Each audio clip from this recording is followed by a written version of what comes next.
இந்த உலகத்தில் நாம் நல்லபடியாக இருக்கணும்னா அதுக்கு முக்கியமாக தேவைப்படுறது 2. ஒன்று செல்வம், இன்னொன்று அறிவு. சரி, இது 2ல் சிறந்தது எது அப்படின்னு ஒரு கேள்வி கேட்டால் என்ன பதில் சொல்கிறது? இதே கேள்வியை ஹஸ்ரத் அலி அவர்கள்கிட்ட கேட்டாங்களாம். அவர் ஒரு பெரிய அறிஞர். கேள்வி கேட்டவங்களும் சாதாரண ஆட்கள் இல்லை, இவங்களும் அறிஞர்கள். ஒரு நாள் ஹஸ்ரத் அலி அவர்கள்கிட்ட 10 அறிஞர்கள் வந்தாங்களாம். ஐயா, நாங்கள் 10 பேரும் உங்ககிட்ட ஒரே கேள்வியை தான் கேட்க வந்திருக்கிறோம். ஆனால் எங்கள் 10 பேருக்கும் நீங்கள் தனித்தனியாக பதில் சொல்ல முடியுமா அப்படின்னு கேட்டிருக்காங்க. அதாவது அவங்க ஒரே கேள்விக்கு இவர்கிட்ட இருந்து 10 விதமான பதில் எதிர்பார்க்குறாங்க. சரி கேளுங்க, என்ன கேள்வி அப்படின்னார் அவர். அப்போ தான் அவங்க கேட்டாங்களாம், செல்வம், அறிவு இது 2ல் சிறந்தது எது? இதுதான் கேள்வி. ஹஸ்ரத் அலி என்ன பண்ணார் தெரியுமா? அவங்கள ஒவ்வொருத்தராக கூப்பிட்டார்.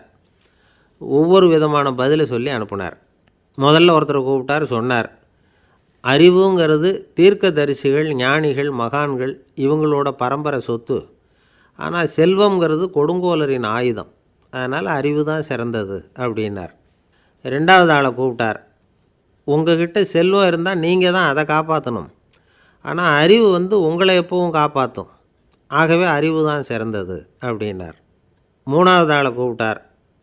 செல்வந்தனுக்கு எப்போதும் விரோதிகள் அதிகம், ஆனால் அறிஞனுக்கு நண்பர்கள் அதிகம். அதனால் அறிவு தான் சிறந்ததுன்னார். அடுத்தவரை கூப்பிட்டார். செல்வம் அடுத்தவங்களுக்கு கொடுக்க கொடுக்க குறையும், ஆனால் கல்விங்கிறது அதிகரிச்சுக்கிட்டே வரும், கொடுக்கறதுனால குறையாது. அதனால் அறிவு தான் சிறந்ததுன்னார். இன்னொருத்தரை கூப்பிட்டார். அறிவுள்ளவன் எப்பவும் அதை அடுத்தவங்களுக்கு வாரி வழங்கிக்கிட்டே இருப்பான். அதனால் அவங்ககிட்ட தாராளத்தன்மை இருக்கும். ஆனால் செல்வந்தன்கிட்ட கஞ்சத்தனம் தான் இருக்கும். அதனால் அறிவு தான் சிறந்ததுன்னார். 6வது நபரை கூப்பிட்டார். செல்வத்தை கள்வர்கள் திருடிட்டு போக முடியும், ஆனால் அறிவை அப்படி திருடிட்டு போக முடியாது அப்படின்னார். 7வது நபரை கூப்பிட்டார். செல்வம் கால ஓட்டத்தில் அழிஞ்சிரும், ஆனால் அறிவை கால ஓட்டம் ஒன்றும் பண்ண முடியாது. ஆகவே அறிவே சிறந்ததுன்னார். 8வது ஆளை கூப்பிட்டு சொன்னார், செல்வத்துக்கு எப்பவும் எல்லை உண்டு, நிறை உண்டு, அளவு உண்டு, கணக்கு உண்டு. ஆனால் அறிவுக்கு அப்படிப்பட்ட எல்லை எதுவும் கிடையாது. அதனால் அதுதான் சிறந்ததுன்னார். அடுத்தவனை கூப்பிட்டார். செல்வம் உள்ளத்தில் உள்ள ஒளியை போக்கிவிடும், இருட்டை உண்டாக்கிவிடும், விரிந்த மனப்பான்மையை குறுகலாக்கிவிடும். ஆனால் அறிவு அப்படி இல்லை, இருண்ட உள்ளத்தில் ஒளியை பாய்ச்சி அதை விசாலப்படுத்துது. அதுதான் சிறந்ததுன்னார். கடைசியாக 10வது நபரை கூப்பிட்டார். செல்வம் மனசில் செருக்கை உண்டாக்குது, ஆணவத்தை ஏற்படுத்துது. அதனால் நானே கடவுள்னு நினைக்கிற அளவுக்கு மனுஷனை தாழ்த்தி விடுது. ஆனால் அறிவு பணிவையும் பண்பாட்டையும் வளர்க்குது. அதனால் அறிவு தான் சிறந்ததுன்னார்.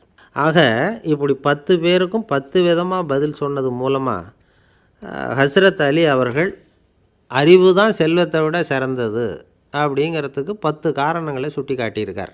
அந்த அறிஞர் 10 பேர் கேட்ட ஒரே கேள்விக்கு 10 பதில் சொன்னார். நமக்கு வேண்டிய ஒருத்தர் 10 பேர் கேட்ட கேள்விக்கு ஒரே பதில் சொல்லி சமாளித்தார். கேள்வி என்ன தெரியுமா? என்கிட்ட வாங்கின கடனை எப்போயா திருப்பி கொடுக்க போகிறேன்? இதுதான் அந்த 10 பேரும் கேட்ட ஒரே கேள்வி. இந்த மாதம் 26ஆம் தேதி தந்துடுறேன் அப்படிங்கிற ஒரே பதில் சொல்லி அவ்வளவு பேரையும் இவர் அனுப்பி வச்சுட்டாராம். எல்லாரும் போனதுக்கப்புறம் இவரை தனியாக கூப்பிட்டு கேட்டிருக்கிறாங்க. அது என்ன சார் கணக்கு, 26ஆம் தேதி அன்னைக்கு என்ன அதிசயம் நடக்க போகுது அப்படின்னு கேட்டிருக்காங்க. அதிசயம் அன்னைக்கு இல்லை, அதுக்கு நாளே நடக்க போகுதுன்னாராம். விவரமாக சொல்லுங்கன்றிருக்காங்க. வேறு ஒன்றும் இல்லைங்க, 26ஆம் தேதி தானே எல்லாரையும் வர சொல்லியிருக்கிறேன், அதுக்கு நாளே நான் புறப்பட்டு தலைமறைவாயிட போகிறேன் அப்படின்னாராம் ரொம்ப பெருமையாக. பக்தின்னு சொல்கிறோம் இல்லையா, அது 3 வகைப்படும் அப்படிங்கிறார் ஒரு பெரியவர். அது என்ன 3 வகைன்னா, தெய்வ பக்தி, அடியார்கள் பக்தி, குரு பக்தி. அடியார் பக்தியை விட, தெய்வ பக்தியை விட குரு பக்தி தான் ரொம்பவும் சிறந்ததுங்கிறார் அவர். தெய்வத்துக்கிட்ட செஞ்ச பாவம் குருநாதர்கிட்ட தீர்ந்துருமா, குருநாதர்கிட்ட செஞ்ச பாவம் தெய்வத்துக்கிட்ட போனாலும் தீராதான். இப்படி பெரியவங்கள்லாம் சொல்லி வச்சுருக்கிறாங்க. ஒரு காடு, அங்கே அயோத தௌமியர் அப்படின்னு ஒரு தபோதனர். அவர் பல மாணவர்களை ஒன்றா சேர்த்து ஒரு குருகுலம் நடத்திக்கிட்டு இருக்கிறார். பல தரப்பட்டவங்க, பல திறப்பட்டவங்க மாணவர்கள் அதில் சேர்ந்து படிச்சுக்கிட்டு இருக்கிறாங்க. பாஞ்சால ராஜகுமாரன் ஒருத்தனும் அந்த குருகுலத்தில் சேர்ந்து படிச்சுக்கிட்டு இருக்கிறான். அவன் பேர் ஆருணி. பெரிய இடத்து புள்ள, இருந்தாலும் படுப்பில் ரொம்ப கெட்டிக்காரனாக இருந்தான். அவன்தான் அங்கே முதல் மாணவன். ஒரு நாள் குருநாதர் அந்த அரசகுமாரனை கூப்பிட்டார். நம்ம குருகுலத்துக்கு சொந்தமான வயலில் தண்ணீர் பெருகி வெள்ளம் வந்து பயிரை வந்து அழிக்குதான். அதனால் நீ போய் மடையை அடைச்சிட்டு வந்துரு அப்படின்னார். அந்த அரசகுமாரன் உடனே புறப்பட்டான். குருநாதர் சொல்லிட்டார்ல, உடனே புறப்பட்டான். நான் பெரிய இடத்து பிள்ளையாச்சே, ராஜகுமாரனாச்சே, ரொம்ப செல்வாக்கூட வளர்ந்தவனாச்சே, நான் போய் வயலில் இறங்கி வேலை செய்கிறதா அப்படின்னுலாம் அவன் நினைக்கல. குருநாதர் கட்டளையை நிறைவேற்ற வேண்டியது நம்ம கடமை அப்படின்னு நினச்சான். உடனே ஒரு மண்வெட்டியை தூக்கி தோளில் வச்சுக்கிட்டு புறப்பட்டு போயிட்டான். வயலுக்கு போனான். பார்த்தான், தண்ணி கரையை உடச்சிக்கிட்டு வயலுக்குள்ளே ஏகமாக பாஞ்சிக்கிட்டு இருக்குது. இவன் மண்வெட்டியால் களிமண்ணை புல்லோடு சேர்த்து புல் பற்ற மாதிரி வெட்டி வெட்டி போட்டான். இருந்தாலும் மடையை அடைக்க முடியல. தண்ணி அதை மீறி வந்துக்கிட்டே இருக்குது. தண்ணி வந்து வேகமாக வயலுக்குள்ளே போய்கிட்டே இருக்குது. போடுற பத்தையெல்லாம் கரைஞ்சி போயிட்டுருக்கு. இருந்தாலும் இவன் தன்னுடைய முயற்சியை கைவிடலை. வெட்டி வெட்டி போட்டுக்கிட்டே இருக்கிறான். காலையில் அங்கே போனவன் சாயந்தரம் வரைக்கும் இப்படி செஞ்சுக்கிட்டு இருக்கிறான். உடம்பும் மனசும் ரொம்பவும் சோர்ந்து போச்சு. இருந்தாலும் குருநாதர் இட்ட கட்டளையை நிறைவேற்றாமல் இருக்கிறோமேங்கிற ஒரு குறை அவனுக்கு இருக்குது. குரு கட்டளையை நிறைவேற்றாத நான் வந்து இன்னமும் இருக்கணுமா அப்படின்னு யோசனை பண்ண ஆரம்பிச்சிட்டான். என்ன செய்யலாம்னு பார்த்தான். நம்ம குருநாதர் இட்ட பணிக்காக இந்த உடம்பையே தியாகம் பண்ணலாம் அப்படின்னு முடிவு பண்ணான். தண்ணி பாயுதில் அதுக்கு குறுக்க விழுந்து அப்படியே மடையை அடைச்சிக்கிட்டு அப்படியே படுத்துட்டான். இது மற்றவங்களுக்கு தெரியாது. அன்றைக்கி ராத்திரி ஒரு விளக்கு முன்னாடி உட்காந்து குருநாதர் பிள்ளைங்களுக்கு பாடம் சொல்லி கொடுத்துக்கிட்டு இருக்கிறார். முதல் வரிசையில் இருக்கக்கூடிய ராஜகுமாரனை காணலை. நம்ம ஆருணி எங்கே போனா அப்படின்னு சொல்லி மற்ற மாணவர்களை விசாரித்தார். இப்போ அவங்க சொன்னாங்க, சுவாமி அவன் காலையில் வயலுக்கு வந்து மடையை அடைக்கிறதுக்காக போனான், நீங்கள் தான் போக சொன்னீங்க, இன்னும் திரும்பி வரல அப்படின்னு ஒரு பையன். குருநாதர் உடனே ஒரு தீவெட்டி எடுத்துக்கிட்டு மாணவர்களை அழைச்சிக்கிட்டு வயலுக்கு போனார். அங்கே போய் பார்த்தா ஆளை காணும். ஆருணின்னு சொல்லி சத்தம் போட்டு கூப்பிட்டு பார்க்குறார். நான் இங்கே இருக்கேன் குருநாதா அப்படின்னு காலுக்கு அடியிலேருந்து ஒரு சத்தம் வருது. குனிஞ்சு பார்த்தா அவன் மடையில் படுத்துருக்குறான். என்னப்பா இதுன்னார். காலையிலேருந்து இந்த மடையை அடைச்சி பார்த்தேன் சுவாமி, முடியல, அதனால் இப்படி குறுக்க படுத்துட்டேன். என்னை தாண்டறதுக்கு பயந்து போய் தண்ணியை தேங்கி நின்றுட்டுது அப்படின்னா. அவனுடைய குரு பக்தியையும் அவனை தாண்டறதுக்கு அஞ்சு நிற்கிற தண்ணி தேக்கத்தையும் பார்த்துட்டு எல்லாரும் ரொம்ப ஆச்சரியப்பட்டு போயிட்டாங்களாம். ஆருணி எழுந்திரிச்சு வா அப்படின்னு கூப்பிட்டாரான் குருநாதர். அவன் தண்ணீரை பொழந்துக்கிட்டு எழுந்திரிச்சு வந்தானான். அதனால் அவனுக்கு வந்து உத்தாலகன் அப்படின்னு ஒரு பேர். உத்தாலகன்னா தண்ணீரை பிளந்தவன் அர்த்தம். அந்த உத்தாலகன் மாதிரி இந்த காலத்து மாணவர்களுக்கும் குரு பக்தி வேணும் அப்படின்னு சொன்னோம் ஒரு பள்ளிக்கூடத்தில். உடனே நிறைய மாணவர்கள் எழுந்திரிச்சு நின்னாங்க. சார், நீங்கள் எங்களை வந்து இன்னமும் சரியாக புரிஞ்சுக்கலன்னு நினைக்கிறோம். அன்னைக்காவது ஒருத்தன் அப்படி இருந்தான், இன்றைக்கி ஏகப்பட்ட உத்தாலகர்கள் இருக்கிறோம். எங்கள் வாத்தியார் கட்டளை இட்டால் இப்போவே அது மாதிரி வயலுக்கு போய் மடையில் குறுக்கப்படுத்துக்கிறதுக்கு இந்த வகுப்பில் உள்ள அத்தனை பேரும் தயாராக இருக்கிறோம் அப்படின்னாங்க. அப்படியா அப்படின்னு சொல்லி கேட்டோம் ரொம்ப சந்தோஷமாக. ஒருத்தன் ரொம்ப அடக்கமாக எழுந்திரிச்சான். அப்புறம் சொன்னான், ஆமாம் சார், வகுப்பில் வந்து இவர் நடத்துகிற பாடத்தை கேட்டுக்கிட்டு இருக்கிறத விட பேசாமல் போய் மடையில் படுத்துடுறது ஒன்றும் கஷ்டமான காரியமாக இருக்காது, அதனால தான் எல்லோரும் அங்கே போகிறேன்னு சொல்கிறோம் அப்படிங்கிறான். ஒரு ஊரில் ஒரு ராஜா இருந்தார். அந்த ராஜாவுக்கு ஒரு மந்திரி. ராஜா ரொம்ப நியாயமானவர், நேர்மையானவர், கண்டிப்பானவர். தப்பு செய்கிறது யாராக இருந்தாலும் தண்டனை கொடுப்பார். வேண்டியவங்களுக்கு ஒரு நியாயம், வேண்டாதவங்களுக்கு ஒரு நியாயங்கிறதெல்லாம் அவர்கிட்ட கிடையாது. ஒரு சமயம் அரசவையில் அந்த அமைச்சரே வந்து விதிமுறைகளுக்கு புறம்பாக ஏதோ நடந்துக்கிட்டு இருக்கார். மன்னருக்கு கோபம் வந்துட்டுது. உடனே அந்த அமைச்சரை கிட்டத்தில் கூப்பிட்டு அவர் கன்னத்தில் ஓங்கி ஒரு அறை கொடுத்துட்டாராம். உடனே அந்த அமைச்சர் என்ன பண்ணார் தெரியுமா, நேராக போனார். அங்கே நின்றுக்கிட்டு இருந்த இன்னொருத்தர் கன்னத்தில் ஓங்கி அரைஞ்சார். அறை வாங்கினவர் திகைச்சு போயிட்டார். இவர் ஏன் நம்மளை வந்து அரைகிறார் அப்படின்னு யோசனை பண்ணார். மன்னரும் திகைச்சு போயிட்டார். நாம் இவர் அரைஞ்சா அதுக்காக இவர் போய் இன்னொருத்தரை அரையணுமா அப்படின்னு யோசனை பண்ணார். இவருக்கு என்ன பைத்தியமானு கூட நினைக்க ஆரம்பிச்சிட்டார். ஆனால் என்ன ஆச்சுன்னா, அப்புறம் அமைச்சர் அவர் கவனிச்சிக்கிட்டு இருந்தாரா, அவர் இன்னொருத்தர் அரைஞ்சார் இல்லையா, அந்த அறை வாங்கின ஆசாமியை பார்த்து கத்திக்கிட்டு இருந்தார். யார்? அமைச்சர். ஏன்பா என்கிட்ட அறையை வாங்கிக்கிட்டு இப்படி விவரம் இல்லாமல் நின்றுக்கிட்டு இருக்கிறிய, நான் உனக்கு கொடுத்ததை நீ வேறு யாருக்கிட்டையாவது கொடுத்துரு அப்படின்னார். உடனே அந்த ஆள் பார்த்தான். தனக்கு அடுத்தபடியாக நின்றுக்கிட்டு இருந்தவனை ஓங்கி ஒரு அறை அரைஞ்சான். அவன் கன்னத்தை தடவிட்டே யோசனை பண்ணான். இது ஏதோ புரிஞ்சுக்கிட்ட மாதிரி அடுத்தாப்பில் நின்றுக்கிட்டு இருந்தவனை அரைஞ்சான். இப்படி இந்த அறை வந்து மாறி மாறி போய்கிட்டே இருக்குது. ஊர் பூரா பிரயாணம் பண்ண ஆரம்பிச்சுட்டுது. அன்றைக்கி ராத்திரி அந்த ராஜா படுக்கிறதுக்காக போனார். அந்த நேரம் பார்த்து அவர் கன்னத்தில் பலார்னு ஒரு அறை விழுந்தது. நம்மளே அறையிறது யார் அப்படின்னு அதிர்ச்சியோட மன்னர் திரும்பி பார்க்குறாரு. அரைஞ்சது அவரோட மனைவி. என்னாச்சு உனக்குன்னு கத்துனார் ராஜா. உங்களுக்கு தெரியாதா, ஊர் பூரா ஒருத்தர் மாற்றி ஒருத்தர் மூலமாக இந்த அறை வந்து பிரயாணம் பண்ணிட்டு வருது அப்படின்னாங்க அந்த அம்மா. அப்படின்னா ஆரம்பித்த இடத்துக்கே வந்துட்டுதா அப்படின்னாராம் மன்னர். என்ன சொல்கிறீங்கன்னு கேட்டிருக்காங்க. இவர் விவரத்தை சொன்னாராம். அப்படின்னா நீங்கள் ஆரம்பித்து வச்ச இந்த விளையாட்டை நான் முடித்து வச்சுட்டேன் அப்படின்னாங்களாம் அந்த அம்மா. மறுநாள் காலை மறுபடியும் அரசவை கூடிச்சு அந்த அமைச்சர் மன்னரை பார்த்து கேட்டார். என்ன மகாராஜா, என்கிட்ட கொடுத்ததை திருப்பி வாங்கிட்டீங்களா அப்படின்னாராம். இப்படி நடக்கும்னு நான் எதிர்பார்க்கவே இல்லைன்னார் மன்னர்.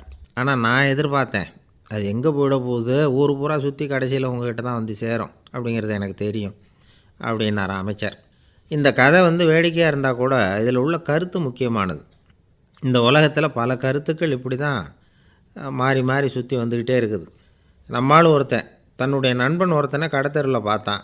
உடனே ஓடி போய் பலார்னு ஒரு அறை கொடுத்தானான். அவன் கன்னத்தை தடவிட்டு ஏன்டா என்ன அரைஞ்சேன்னு கேட்டிருக்கான். நீ ஏன்டா என்னை முட்டாள்னு என் மனைவிட்ட போய் சொன்னேன் அப்படின்ட்டுருக்கான் அவன். உன்னை ஒரு முட்டாள்னு சொன்னதுக்காகவா நீ என்ன அரைஞ்ச அப்படின்னு கேட்டிருக்கான் இவன்.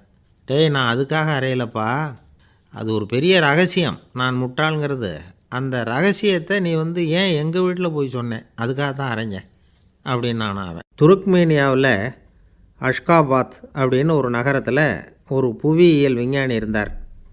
அவர் ஒரு நாய்க்குட்டி வளர்த்தார்.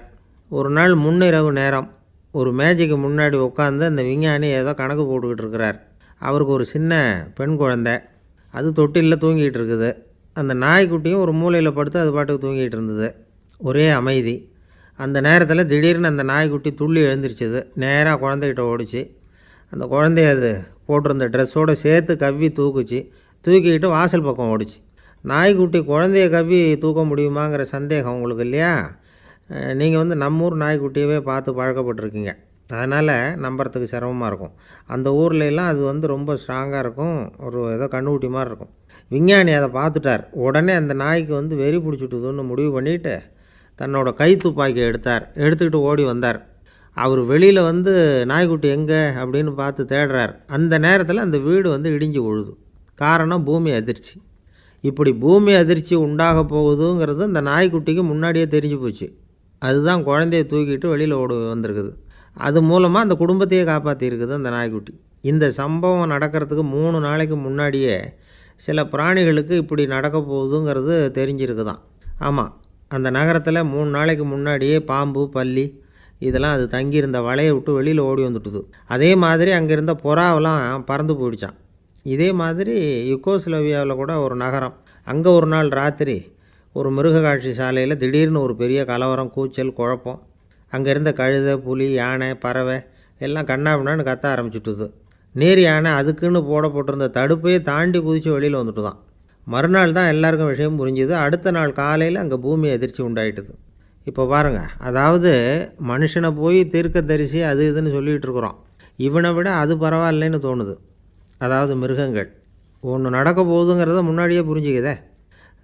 சரி, இதெல்லாம் எப்படி அது முன்கூட்டி புரிஞ்சுக்குது? அதுதான் படைப்பு ரகசியம். அதை கண்டுபிடிக்கிறதுக்கு தான் மனுஷன் வந்து ஆராய்ச்சி பண்ணிகிட்டு இருக்கிறான். விஞ்ஞானிகளோட ஆராய்ச்சியெல்லாம் ஒரு பக்கம் இருக்கட்டும், வீட்டுக்குள்ளேயே சில ஆராய்ச்சி பண்ணி பாருங்களேன்.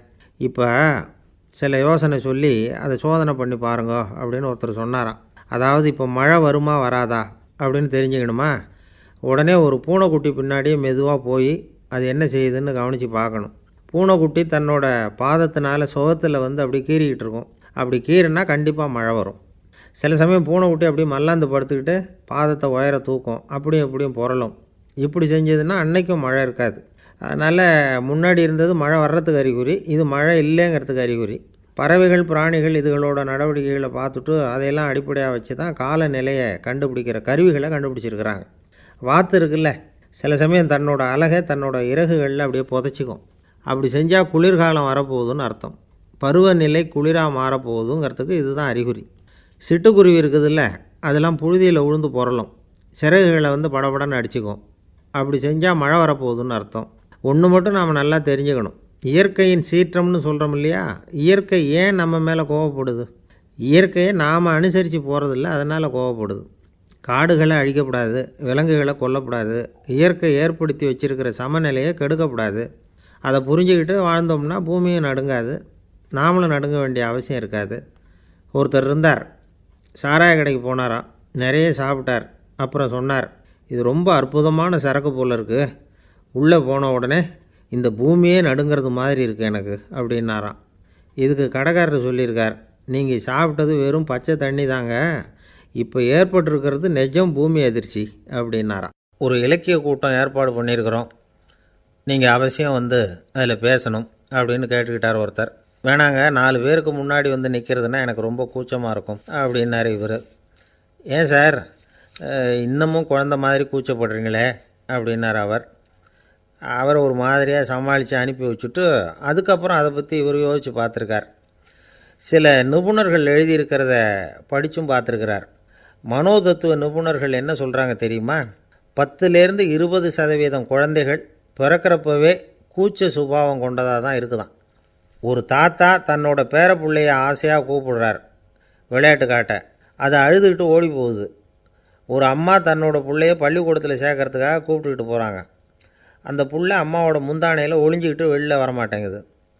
இவங்களெல்லாம் எப்படி சமாளிக்கிறது? குழந்தைகளோட கூச்ச சுபாவத்தை போக்குறது எப்படி?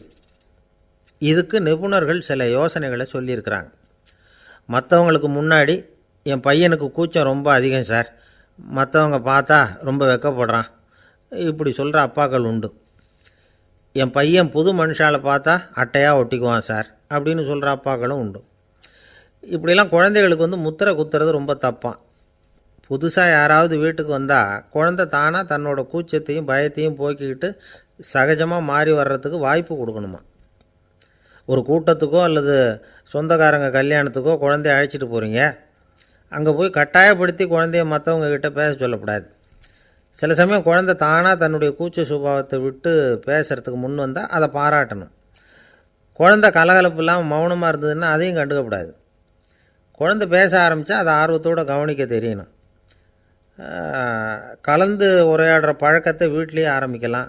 கேட்டதுக்கு பதில் சொல் அப்படின்னு நீங்கள் அதிகாரம் பண்ணிகிட்டு இருக்கக்கூடாது. அது வந்து குழந்தைக்கு பேசுகிற சந்தர்ப்பத்தை குறைச்சிருமா. இப்போ நாம் அதிகாரம் பண்ணால் கேலி செய்கிற பழக்கம் குழந்தைகளை வந்து ரொம்ப பாதிச்சிருமா. பெரியவங்களானதுக்கு அப்புறமும் சில பேர் கூச்சத்தோடவும் பயத்தோடவும் இருக்கிறதுக்கு இதுதான் காரணம். சின்ன வயசில் அவங்கெல்லாம் ஏதாவது கேலிக்கு ஆளாகி இருப்பாங்க. 2வது குழந்தை மூத்த குழந்தைய வந்து கேலிக்கு ஆளாகிற சந்தர்ப்பங்களை கண்டு கேலி பண்ணினா அது இளம் நெஞ்சங்களை விட்டு நீங்கிறதே இல்லையா. எப்பவும் குழந்தையோட நடை உடை பாவனைகளை பற்றி சொல்லிக்கிட்டே இருக்கக்கூடாதான். அதுவே கூச்ச சுபாவத்தை கொண்டுட்டு வந்துடுமா. அப்பா எங்கேன்னு யாராவது கேட்டால் இது மாதிரி இன்ன காரியத்துக்காக வெளியில் போயிருக்கார், இத்தனை மணிக்கு திரும்பி வருவார் அப்படின்னு சொல்கிற அளவுக்கு குழந்தைகளை வந்து பழக்கப்படுத்தி வைக்கணும். ஃபோன்லேயே யாராவது விசாரித்தா கூட இது மாதிரி பதில் சொல்லு அப்படின்னு சொல்லணும். சின்ன சின்ன மீட்டிங்கில் 4 வார்த்தை பேச தயார் பண்ணலாம். ஒரு கடையிலையோ அல்லது ஹோட்டல்லையோ ஏதாவது விவரம் கேட்கணும்னா உங்கள் குழந்தைய தைரியமாக அனுப்புங்க. குழந்தைகள் பணிவாகவும் பொறுமையாகவும் விவரம் கேட்குறப்போ கூச்ச சுபாவம் தானாக போயிடும். சின்ன வயசுலேயே இப்படிலாம் பழக்கப்படுத்தினா தான் வருங்காலத்தில் தைரியமாக இந்த சமுதாயத்தில் வாழ முடியும். இல்லைன்னா 60 வயசுலேயும் அடுப்பங்கரையை விட்டு வெளில வர்றதுக்கு கூச்சப்பட்டுக்கிட்டு தான் இருக்க வேண்டியிருக்கும். இந்த காலத்து பிள்ளைங்க எவ்வளவோ பரவாயில்ல, எதுக்கும் தயங்குறதில்ல, கூச்சப்படுறதில்ல. ஒரு அம்மா அடுப்பங்கரையிலேருந்து சத்தம் போட்டாங்க, டேய் ராமு, தயவு பண்ணி அந்த டிவியை நிறுத்துறா, அந்த பெண்ணோட குரல் மகா மோசம், அடுப்பங்கரையில் இருக்கிற என்னாலேயே அதை சகிச்சிக்க முடியல அப்படின்னாங்களாம். உடனே பையன் கொஞ்சம் கூட தயங்காமல் பதில் சொல்கிறான், அம்மா இந்த குரல் டிவியிலேருந்து வரல, எதிர்த்த விட்டு மாமி தான் இங்கே வந்திருக்கிறாங்க, அவங்க தான் இப்போ என்னோட பேசிக்கிட்டு இருக்கிறாங்க அப்படின்னானா. ஐயா, உங்கள் பேரை தொடர்ந்து தினம் கேட்டுக்கிட்டு இருக்கிறேன் அப்படின்னார் ஒருத்தர். தொடர்ந்து கேட்குறீங்களே, உங்களுக்கு காது வலிக்கலையா அப்படின்னு கேட்டோம். பேசுகிற உங்களுக்கே வாய் வலிக்கலை அப்படிங்கிறப்போ கேட்குற எங்களுக்கு எப்படி காது வலிக்கும் அப்படின்னார். நம்ம உடம்புல ஒரு அதிசயம் என்ன தெரியுமா? ரொம்ப நேரம் நாம் நடக்கிறோம்னு வச்சுக்கோங்க, கால் வலிக்கும். ரொம்ப நேரம் வேலை செஞ்சால் கை வலிக்கும், உடம்பு வலிக்கும். ரொம்ப நேரம் பார்த்துக்கிட்டே இருந்தால் கண்ணு வலிக்கும். ரொம்ப நேரம் பேசிக்கிட்டே இருந்தால் வாய் கூட வலிக்கும். ஆனால் ரொம்ப நேரம் கேட்டுக்கிட்டே இருக்கிறதுனால காது வலிக்கிறது இல்லை. அதனால் கேட்குறதுக்கு முக்கியத்துவம் கொடுத்தாங்க நம்ம பெரியவங்க. திருவள்ளுவர் வந்து தேவையில்லாமல் வார்த்தைகளை உபயோகப்படுத்த மாட்டார். ஒரு திருக்குறள்னு எடுத்துக்கிட்டாவே அதில் மொத்தம் 7 வார்த்தைகள், அவ்வளவுதான். அப்படி 7 வார்த்தைகள் மட்டுமே உள்ள ஒரு திருக்குறளில் வள்ளுவர் ஒரே வார்த்தையை 5 தடவை உபயோகப்படுத்தியிருக்கிறார், திரும்ப திரும்ப பயன்படுத்தியிருக்கிறார். அப்படின்னா அதை எந்த அளவுக்கு வலியுறுத்தி சொல்கிறார் அப்படிங்கிறத நாம் புரிஞ்சுக்கணும். அது என்ன குறள்? செல்வத்துள் செல்வம் செவிச்செல்வம், அச்செல்வம் செல்வத்துள் எல்லாம் தலை. செவிச்செல்வம்ங்கிறது அவ்வளவு முக்கியமானது. கற்றலின் கேட்டல் நன்று. அதிகம் கேட்கணுங்கிறதுக்காக தான் எவ்வளவு கேட்டாலும் காது வலிக்கிறதில்ல. குறைச்சலாக பேசணும், அதிகமாக கேட்கணும். இன்னொரு விஷயம் கவனிங்க, நம்ம உடம்பில் கண்ணுக்கு மூடி இருக்குது, எதையாவது நாம் பார்க்க விரும்பலைன்னா உடனே கண்ணை மூடிக்கலாம். நம்ம வாய்க்கு மூடி இருக்குது, பேச விருப்பம் இல்லையா, வாயை மூடிக்கலாம். மூக்குக்கு கூட மூடிக்கிற வசதி இருக்குது, எதையாவது முகர விருப்பம் இல்லையா, மூச்சை அடக்கிக்கலாம். ஆனால் பாருங்கள், காதுக்கு மூடி கிடையாது, அதை கையால் தான் மூட முடியும். யார் என்ன சொன்னாலும் அது நல்லதோ கெட்டதோ காதில் விழுந்துக்கிட்டு தான் இருக்கும். அறிவு தான் நல்ல விஷயங்களை எடுத்துக்கிட்டு கெட்ட விஷயங்களை விட்டுடணும். நல்ல கருத்துக்கள் நம்ம காதில் நிறைய விழுந்துக்கிட்டே இருக்கணும். அதை கேட்டு நாம் நல்லபடியாக வாழணுங்கிறது தான் படைப்பின் விருப்பம்.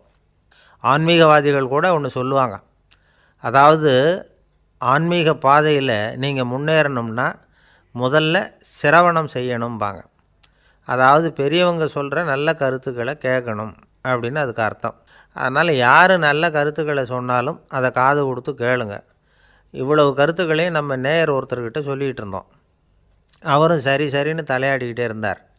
அப்புறம் சொன்னார், நீங்கள் சொல்கிறது சரிதான் சார், காதுக்கு மூடி இல்லைங்கிறது ரொம்ப சரி, அதனால தான் உங்கள் தகவல் கூட நாங்கள் விரும்புகிறோமோ இல்லையோ தினம் காதில் விழுந்துக்கிட்டு இருக்குது அப்படின்னார். எங்களுக்கு ரொம்ப பெருமையாக இருந்தது. அப்படியா அப்படின்னோம். ஆனாலும் என்ன மாதிரி சில பேர் நீங்கள் தகவல் சொல்கிற சமயத்தில் காதில் மூடி இல்லையேன்னு சொல்லி கவலைப்படுறதில்ல சார் அப்படின்னார். ஏன்னு கேட்டோம். காதை மூடுறதுக்கு தானே வசதி இல்லை, ரேடியோவை மூடுறதுக்கு வசதி இருக்குதுல்ல, அதனால் டக்குன்னு அதை மூடி வச்சுருவோம் அப்படின்னார். ஒரு ராஜா இருந்தார். நாடு பூராவும் நிறைய மரங்களை நட்டு வளர்க்கணுங்கிறது அவரோட ஆசை. தானே அதுக்கு முன்மாதிரியாக இருக்கணும்னு நினச்சார். அரண்மனையை சுற்றி மரங்களை நட்டு வளர்த்தார். இதை பார்த்துட்டு ஜனங்களும் அவங்கவுங்க வீட்டை சுற்றி மரக்கன்றுகளை நட்டு வளர்த்தாங்க. கொஞ்ச காலத்தில் ஊர் பூரா பசுமையாக மாறிச்சு. எல்லாருக்கும் சந்தோஷமாக இருந்தது. இது ஒரு பக்கம் இருக்கட்டும். இப்போ நான் சொல்ல போகிற கதை வேறு. அதாவது அந்த ராஜா ஒரு நாள் தன்னுடைய அரண்மனையை சுற்றி இருக்கிற விதவிதமான மரங்களை எல்லாம் போய் பார்த்தார். எப்படி இருக்கிறீங்க அப்படின்னு ஒவ்வொரு மரத்துக்கிட்டையும் விசாரித்தாராம். எந்த மரமும் சந்தோஷமாக இருக்கிறதா தெரியல. அது அதுக்கும் மனசில் ஒரு குறை. முதல்ல ஆலமரத்துக்கிட்ட போனார். அது சொல்லிச்சு, மண்ணா நான் நல்லா பெருசாக வளர்ந்துருக்கிறேன், அடர்த்தியாக இருக்கிறேன், கிளையெல்லாம் 4 பக்கமும் நல்லா படர்ந்து தான் இருக்குது, இருந்தாலும் எந்த பிரயோஜனமும் இருக்கிறதா தெரியல எனக்கு. என்னுடைய பழம்லாம் ரொம்ப சின்னதாக இருக்குது, என் கண்ணுக்கு சரியாக புறப்பட மாட்டேங்குது. நான் இருக்கிற சைஸுக்கு என்னுடைய கிளையில் இருக்கிற பழம்லாம் எவ்வளோ பெருசாக இருக்கணும், அது இத்தினூண்டு இருக்கிறது எனக்கு பெரிய அவமானமாக இருக்குது. இப்படி இங்கே நின்றுக்கிட்டு இருக்கிறதே ரொம்ப கூச்சமாக இருக்குது. ஒரு நல்ல புயல் வந்ததுன்னா பேசாமல் சாஞ்சு விடலாமான்னு பார்க்குறேன் அப்படின்னு புலம்புது ஆலமரம். சரி இருக்கட்டும்னு நினச்சிக்கிட்டு ராஜா அடுத்தபடியாக ஒரு அத்தி மரத்துக்கிட்ட போனார். அதுவும் புலம்ப ஆரம்பிச்சுட்டுது. நான் கூட பெரிய மரம்தான், இல்லை இலையெல்லாம் அழகாக தான் இருக்குது, பழம் அழகாக இருக்குது, இருந்தாலும் உள்ள விஷயம் இல்லையே, அத்தி பழத்தை புட்டு பார்த்தா அத்தனையும் சொத்தை அப்படின்னு பழமொழியே உண்டாயிட்டுதே, இப்படி ஒரு கெட்ட பேரோடு நான் இருக்கணுமா அப்படின்னு புலம்புது அது. சரி இது இருக்கட்டும் அப்படின்னு சொல்லி அடுத்தபடியாக வேப்ப மரத்துக்கிட்ட போனார். அது தன்னுடைய வேதனையை வெளியிட்டது. எனக்கு எவ்வளவோ மருத்துவ குணங்கள்லாம் இருக்கிறதா சொல்லிக்கிறாங்க, இருந்தாலும் என்ன பிரயோஜனம், என்னுடைய பழத்தை மனிதர்கள் யாரும் விரும்பி சாப்பிட்றது இல்லையே அப்படின்னுது. ராஜா அடுத்தாப்புல இருந்த ஒரு பனை மரத்துக்கிட்ட போனார். நான் நல்லா உயரமாக தான் வளர்ந்துருக்கிறேன், மற்ற மரங்கள்லாம் என்னை அண்ணாந்து தான் பார்க்கணும், இருந்தாலும் என்கிட்ட நிழலுக்காக யாரும் ஒதுங்கிறது இல்லையே அப்படின்னுது. என்ன இது எல்லா மரமும் இப்படி திருப்தி இல்லாமல் இருந்துக்கிட்டு இருக்குதே அப்படின்னு நினச்சிக்கிட்டே ராஜா அடுத்தபடியாக அங்கே இருந்த ஒரு பைன் மரத்துக்கிட்ட போனார். அழகாக உயரமாக பசுமையாக தான் இருந்தது, ஆனால் பழமோ பூவோ கிடையாது. அதை நினச்சி அது வருத்தப்பட்டுக்கிட்டு இருக்குது.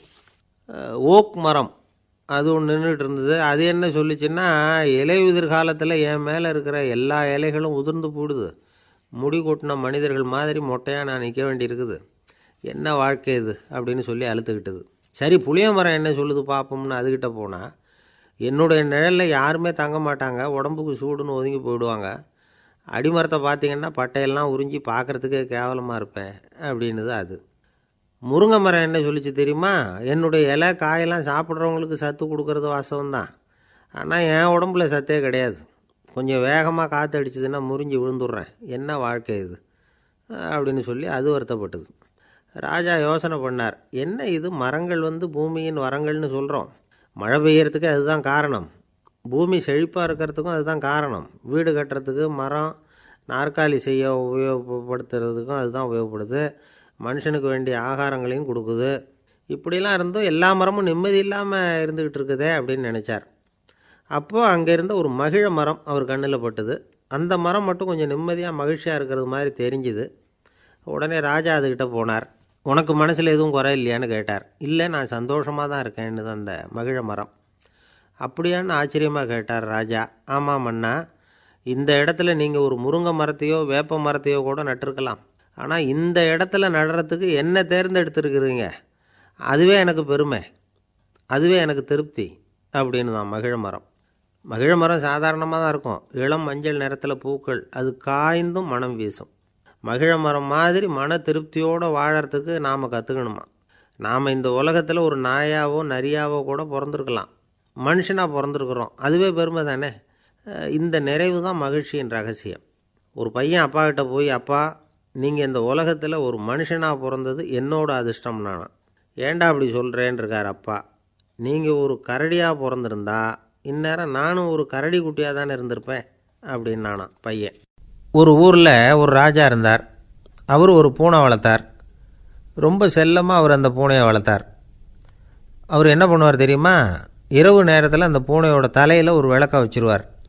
அந்த பூனை ரொம்ப ஜாக்கிரதையாக அந்த விளக்கு கீழே விழுந்துடாமல் பார்த்துக்கும். தலையை ஆட்டாமல் ரொம்ப நிதானமாக ராஜா பின்னாடி நடந்து போய்கிட்டே இருக்கும். அந்த விளக்கு வெளிச்சத்தில் எல்லா வேலைகளையும் செஞ்சுருவார். கையில் ஒரு விளக்கை தனியாக எடுத்துகிட்டு போக வேண்டிய அவசியமே இல்லை. விளக்கை தூக்கிட்டு போகிற வேலையை அந்த பூனை பார்த்துக்கும். அதனால் ராஜாவுக்கு அந்த பூனை மேலே ரொம்ப பிரியம். மந்திரிகளையெல்லாம் கூப்பிட்டு அவங்கக்கிட்ட சொல்லுவார், பார்த்தீங்களா இந்த பூனை எவ்வளவு விசுவாசமாக நடக்குது, என் பேரில் எவ்வளவு மரியாதை பார்த்தீங்களா அதுக்கு அப்படிம்பார். இதை கேட்டுவிட்டு அங்கேருந்த அமைச்சர்களில் ஒருத்தர் சொன்னார், மன்னா நீங்கள் சொல்கிறது சரிதான், இருந்தாலும் இந்த பூனையோட விசுவாசத்தை நாம் கொஞ்சம் சோதித்து பார்க்க வேண்டியிருக்கு அப்படின்னாராம். சரி, உங்கள் ஆசையை ஏன் கெடுக்கணும், நல்லா சோதித்து பாருங்கள் அப்படின்னு சொல்லிவிட்டார் ராஜா. உடனே அந்த அமைச்சர் என்ன பண்ணார் தெரியுமா, எங்கேயோ புறப்பட்டு போனார். ஒரு 5-6 எலிகளை பிடிச்சிக்கிட்டு வந்தார். அரண்மனையில் ராஜா ஏதோ வேலை பார்த்துக்கிட்டு இருக்கிறாரு. பக்கத்தில் அந்த பூனை ரொம்ப பணிவாக நின்றுக்கிட்டு இருக்குது. அது தலையில் விளக்கு எரிஞ்சிக்கிட்டு இருக்கு. அமைச்சர் தான் பிடிச்சிக்கிட்டு வந்த எலிகளை அந்த பூனை பார்வையில் படுறது மாதிரி எதிரில் விட்டார். அந்த எலிகள்லாம் அங்கேயும் இங்கேயும் ஓட ஆரம்பிச்சிது. அதை பார்த்தது பூனை, அவ்வளவுதான். தலையில் இருக்கிற விளக்கை பற்றியும் கவலைப்படலை, ராஜாவை பற்றியும் கவலைப்படலை. ஒரே பாய்ச்சலாக பாஞ்சு எலிகளை துரத்த ஆரம்பிச்சுட்டுது. தலையில் இருந்த விளக்கு எங்கேயோ போய் விழுந்தது, அணைஞ்சு போச்சு. இருட்டில் ராஜா தடுமாற ஆரம்பிச்சுட்டார். இந்த சமயத்தில் அந்த அமைச்சர் மறுபடியும் விளக்கை ஏற்றினார். வெளிச்சம் வந்தது. அதுக்கப்புறம் அந்த அமைச்சர் பேசினார். அரசே, பூனையோட விசுவாசத்தை பார்த்தீங்களா, எலி அது கண்ணில் படுற வரைக்கும் தான் விசுவாசமாக இருந்தது. அது மாதிரி எலியை பார்த்ததும் எல்லாத்தையும் விட்டுட்டு அதை துரத்த ஆரம்பிச்சுட்டு பார்த்தீங்களா.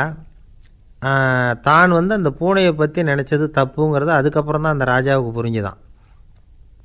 சரி, இப்போ எதுக்கு இந்த கதையெல்லாம் அப்படிங்கிறீங்களா. இந்த பூனை மாதிரி தான் நம்ம மனசும். மனசை எவ்வளவு தான் பயிற்சி கொடுத்து பக்குவமாக வச்சுருந்தாலும் பார்க்குறதுக்கு பரமசாது மாதிரி தான் இருக்கும். பார்க்க வேண்டியதை பார்த்துட்டுதுன்னா பாஞ்சிரும். இந்த பூனை மாதிரி புலன் இன்ப பொருள்கள் கிட்டாத வரைக்கும் மனம் அடங்கி இருக்கிறது மாதிரி தான் தெரியும்.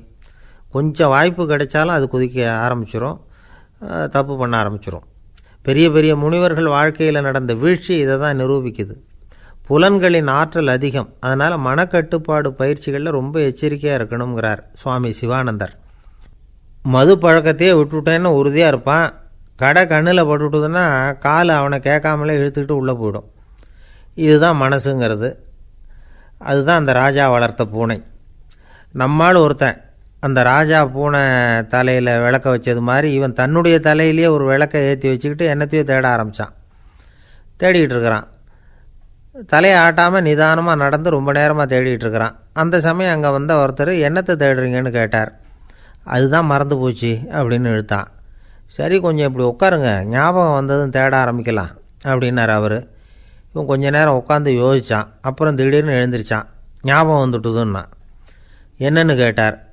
எங்கள் வீட்டில் இருந்த விளக்கை எங்கே வச்சேன்னு தெரியல, அதை தான் தேடிக்கிட்டு இருக்கிறேன், ஏற்றி வைக்கலாம்னு பார்க்குறேன் அப்படின்னா.